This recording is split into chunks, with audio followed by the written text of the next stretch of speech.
विभीषण बोले, हे कृपालु सुनिए, यह न तो बिजली है न बादलों की घटा, लंका की चोटी पर एक महल है। 10 ग्रीव रावण और एक ही बाण से रावण के छत्र मुकुट और मंदोदरी के कर्ण फूल काट चरण है। यानी कि अब विश्व रूप का वर्णन यहाँ पे भी हो रहा है। जिन विश्व रूप भगवान का चरण है पाताल, ब्रह्मलोक उसका सिर है, अन्य बीच के सब लोगों का विश्राम, जिनके अन्य भिन्न भिन्न अंगों पर है, भयंकर काल जिनका भ्रिकुटी संचालन है, सिर है, वो सिर ब्रह्मलोक है। इस तरह से अलग अलग अंगों का वर्णन किया गया। पाताल है जो उनका भगवान के चरण है, यानी कि उनके चरण पाताल है, यानी कि उन्हीं के शरीर से सारा विश्व बना है। ऐसा श्री राम श्री कृष्ण एक ही हैं। श्री कृष्ण ने अपने शरीर का विस्तार किया बलराम के रूप में, बलराम जी से फिर 4 चीजें निकली, संकर्षण प्रद्युम्न ऐसे करके, फिर उनसे महाविष्णु आए, महाविष्णु के पसीने से असंख्य ब्रह्मांड आए। जिस ब्रह्मांड में हम रहते हैं इसका एक ब्रह्मा है, हमें सिर्फ वही पता है, उसके अलावा हमें कुछ नहीं पता।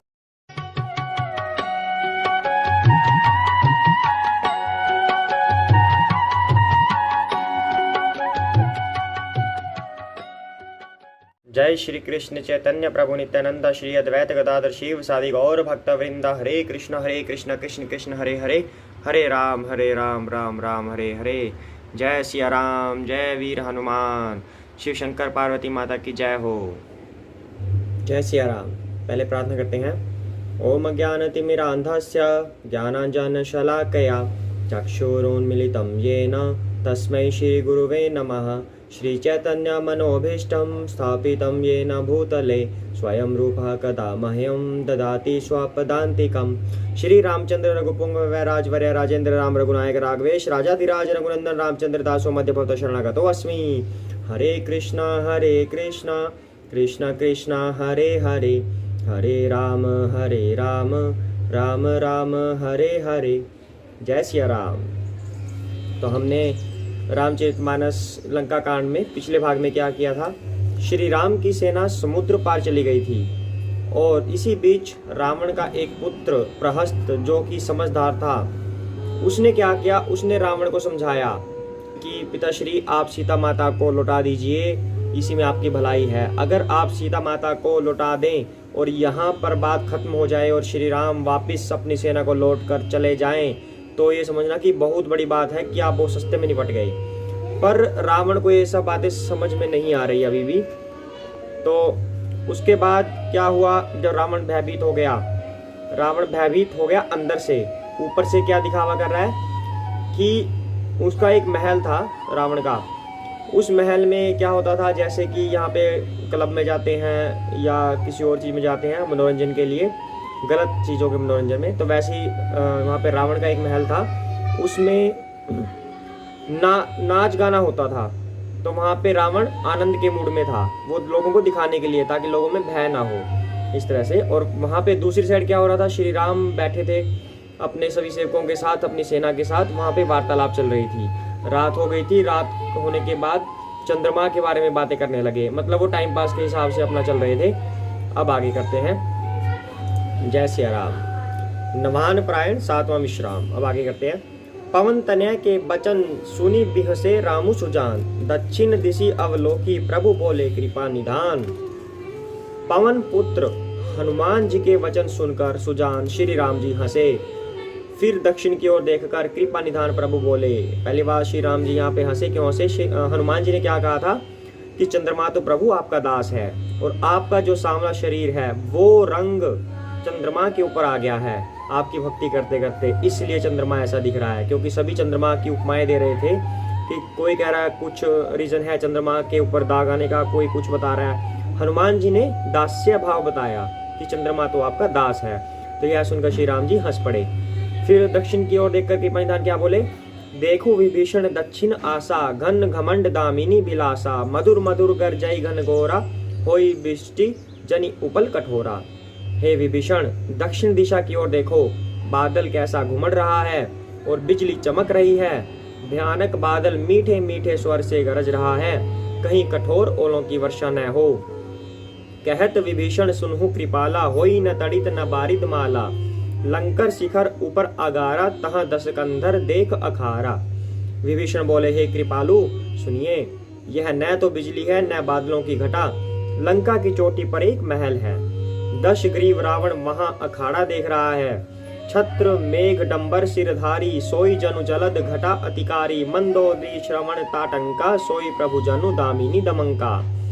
रावण ने सिर पर मेघ डंबर यानी कि बादलों के डंबर जैसा विशाल और काला छत्र धारण कर रखा है, वही मानो बादलों की अत्यंत काली घटा है। मंदोदरी के कानों में जो कर्ण फूल हिल रहे हैं, हे प्रभु, वही मानो बिजली चमक रही है। बाजही ताल मृदंग अनूपा, सोई रव मधुर सुनहु सुर भूपा, प्रभु मुस्कान समुझी अभिमाना, चाप चढ़ाई बाण संधाना।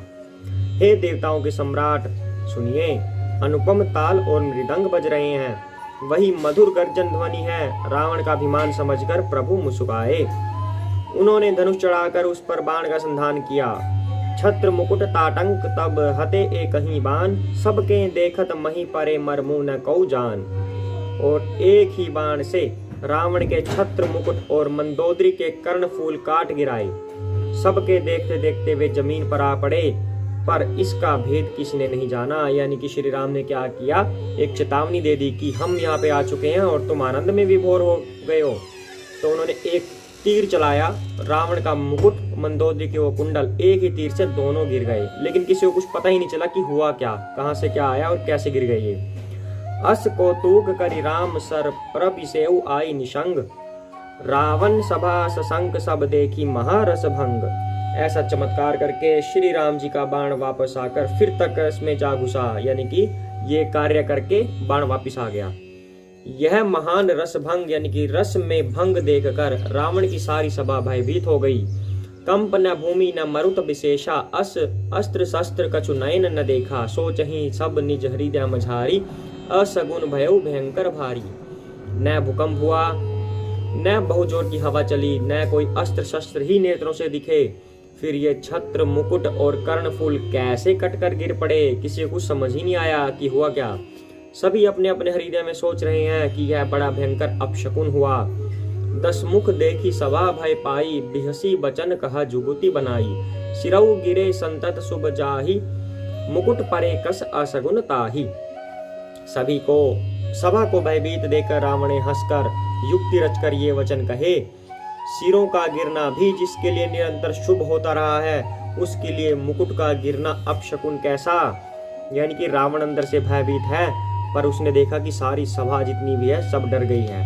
उनका डर दूर करने के लिए ऐसा हास्य प्रकट वचन बोला उसने। क्या बोला कि मेरे तो 10 सिर हैं। उसका मीनिंग ये है कि उसके 10 सिर हैं, मुकुट सिर का कटना भी हमारे लिए शुभ होता है, तो मुकुट का गिरना क्या शुभ बात हो गई। तो शयन करहु निज निज गृह जाई, गवने भवन सकल सिर नाई, मंदोदरी सोच उर बसेऊ, जब ते श्रवणपुर मही खसेऊ। अपने अपने घर जाकर सो रहो, यानी कि डरने की कोई बात नहीं है। तब सब लोग सिर नवाकर घर गए। जब से कर्णफूल पृथ्वी पर गिरा, तब से मंदोदरी के हृदय में बस सोच बस गया। सजल नयन कह जुग कर जोरी, सुनहु प्राणपति बिनती मोरी, कंत राम विरोध परिहरहु, जानी मनुज जनी हट मन धरहु। नेत्रों में जल भरकर दोनों हाथ जोड़कर वह रावण से कहने लगी, हे प्राणनाथ, मेरी विनती सुनिए। हे प्रियतम, श्री राम से विरोध छोड़ दीजिए। उन्हें मनुष्य जानकर मन में हठ न पकड़े रहिए। विश्व रूप रघुवंश मनी करहु बचन विश्वासु, लोक कल्पना वेद कर अंग अंग प्रति जासु। मेरे इन वचनों पर विश्वास कीजिए कि वे रघुकुल के शिरोमणि श्री रामचंद्र जी विश्व रूप हैं। यह सारा विश्व उन्हीं का रूप है। वेद जिनके अंग अंग में लोकों की कल्पना करते हैं। ये विश्व रूप के बारे में हम श्रीमद् भगवद गीता में पढ़ेंगे। जब श्रीमद् भगवद गीता करेंगे श्री रामचरितमानस होने के बाद, तब विश्व रूप का मीनिंग आपको एक्सप्लेन करेंगे, पूरा खोल कर बताएंगे मतलब। तो अभी मंदोदरी डर गई है और समझा रही है रावण को कि आप ये हट छोड़ दीजिए। पद पाताल शीस अजधामा, अपर लोक अंग अंग विश्रामा, भ्रिकुटी विलास भयंकर काला, नयन दिवाकर कच्च घनमाला। पाताल चरण है, यानी कि अब विश्व रूप का वर्णन यहाँ पे भी हो रहा है। जिन विश्व रूप भगवान का चरण है पाताल, ब्रह्मलोक उसका सिर है, अन्य बीच के सब लोकों का विश्राम, जिनके अन्य भिन्न भिन्न अंगों पर है, भयंकर काल जिनका भ्रिकुटी संचालन है, सूर्य नेत्र है, बादलों का समूह बाल है। विश्व रूप का वर्णन कर रही है यहाँ पे मंदोदरी, कर रही है वर्णन कि वो विश्व रूप के समान है श्री राम, यानी कि एक रूप तो मनुष्य के जैसा ही है, लेकिन उसके अंदर पूरा विश्व समाया हुआ है। वो किस तरह से समाया हुआ है वो बता रहे हैं। यानी कि जो उनके नेत्र हैं वो सूर्य हैं, बादलों का समूह बाल है, जो उनके हेयर हैं वो बादल हैं, और जो उनका सिर है वो सिर ब्रह्मलोक है। इस तरह से अलग अलग अंगों का वर्णन किया गया। पाताल है जो उनका भगवान के चरण है, यानी कि उनके चरण पाताल है, यानी कि उन्हीं के शरीर से सारा विश्व बना है, ऐसा बता रही है मंदोदरी। जासु घ्राण अश्वनी कुमारा निज निशि अरु दिवस निमेश अपारा श्रवण दिशा दस वेद बखानी मारुत श्वास निगम निज बानी। अश्वनी कुमार जिनकी नासिका है, रात और दिन जिनके अपार निमेश हैं।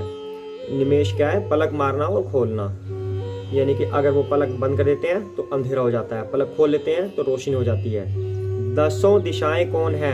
वेद ऐसा कहते हैं, यानी कि दसों दिशाएं कान हैं, उनके जो कान हैं वो दसों दिशाओं के बराबर हैं, वेद ऐसा कहते हैं। वायु श्वास है और वेद जिनकी अपनी वाणी है।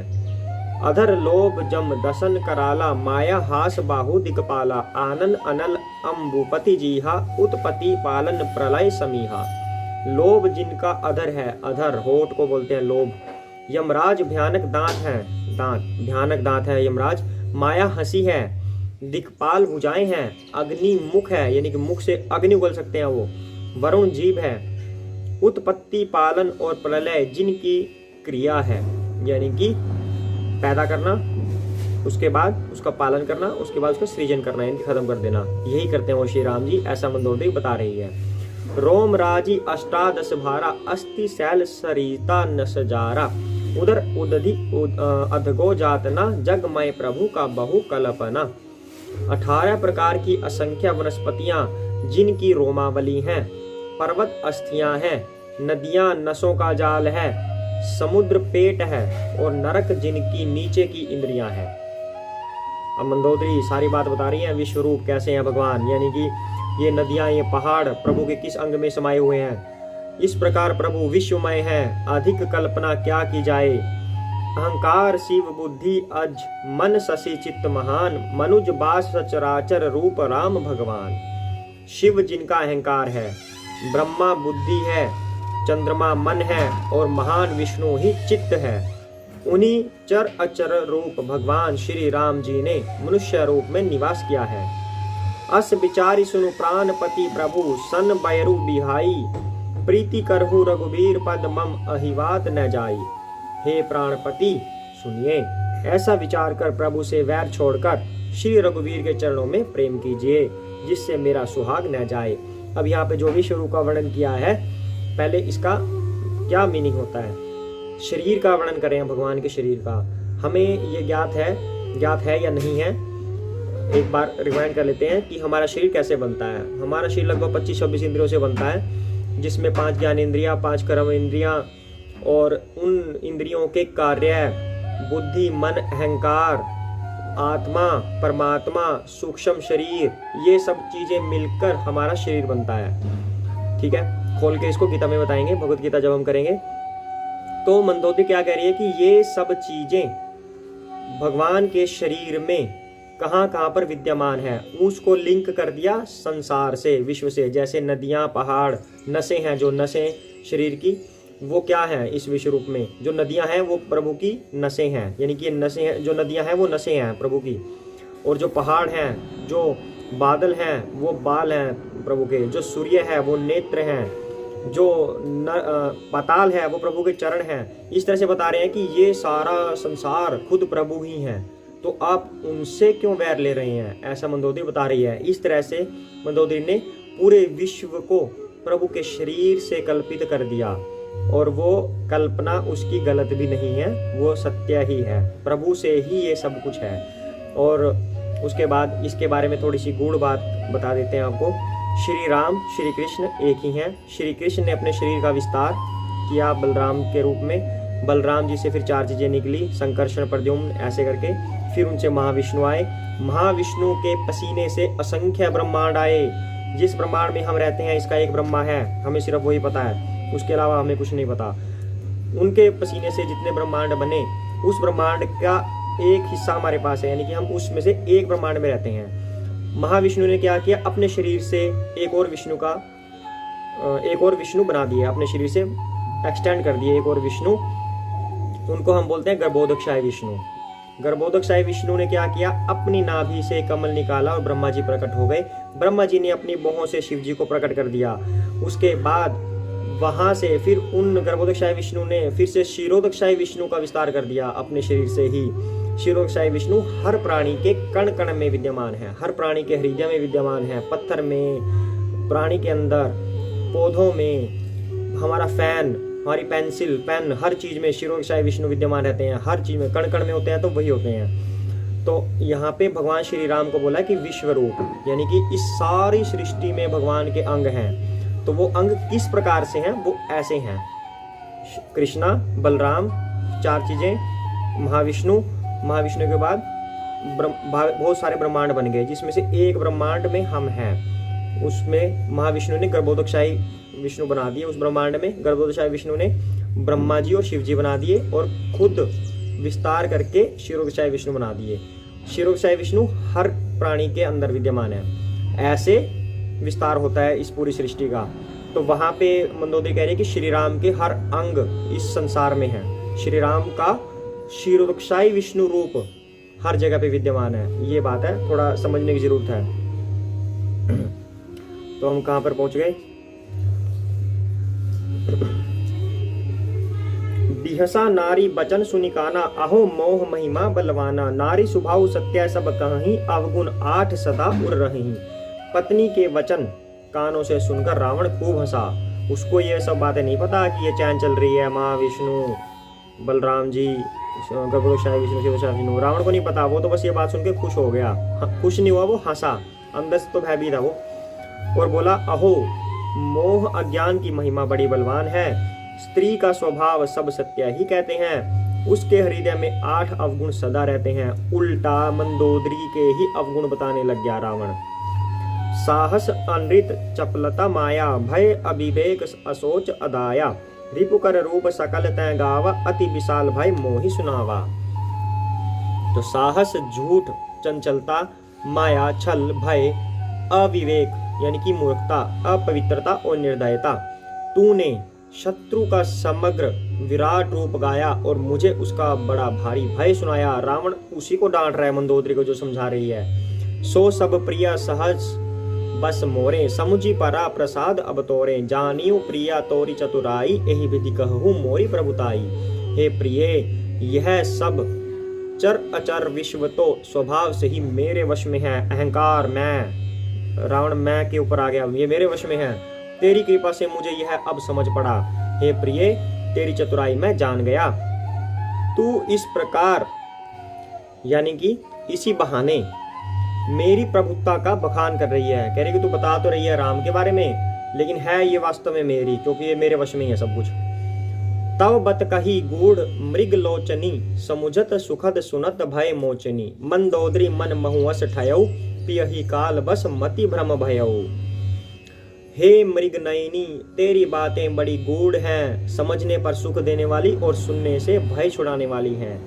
तो रावण क्या बात कह रहा है, जो हम लोग भी कह देते हैं, कलयुग के प्राणी भी कह देते हैं, जो भक्ति में विश्वास नहीं रखते, भगवान में विश्वास नहीं रखते, वो भी ये सब बात कह देते हैं कि पंडितों की बातें, संतों की बातें तो कहने में अच्छी लगती हैं, दुख दूर कर देती हैं एक बार के लिए, पर इनका वास्तव में कुछ नहीं होता। तो रावण वही बातें कह रहा है, पर ये सबको पता है कि रावण ठीक था या गलत था, ये बात सबको पता है। इसलिए हमें भी संतों की बातों पे और ये प्रमाणित शास्त्रों के ऊपर विश्वास करना चाहिए।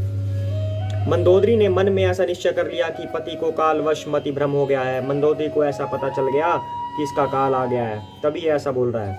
एहि विधि करत विनोद बहु प्रात प्रगट दस्कंध, सहज असंक लंक पति सभा गयऊ मद अंध। इस प्रकार अज्ञानवश बहुत से विनोद करते हुए रावण को सवेरा हो गया। तब स्वभाव से ही निडर और घमंड में अंधा लंकापति सभा में गया। आज के अभी इस पार्ट के लिए इतना ही करते हैं। जय सिया राम, जय सिया राम, जय सिया राम, जय सिया राम, जय सिया राम, जय सिया राम, जय सिया राम, जय सिया राम, जय सिया राम, जय सिया राम, जय सिया राम, जय सिया राम, जय सिया राम, सिया राम, जय सिया राम, जय सिया राम, जय सिया राम। जय श्री कृष्ण चैतन्य प्रभु नित्यानंद, श्री अद्वैत गदाधर शिव सादि गौर भक्त वृंदा। हरे कृष्ण कृष्ण कृष्ण हरे हरे, हरे राम राम राम हरे हरे। जय सिया राम।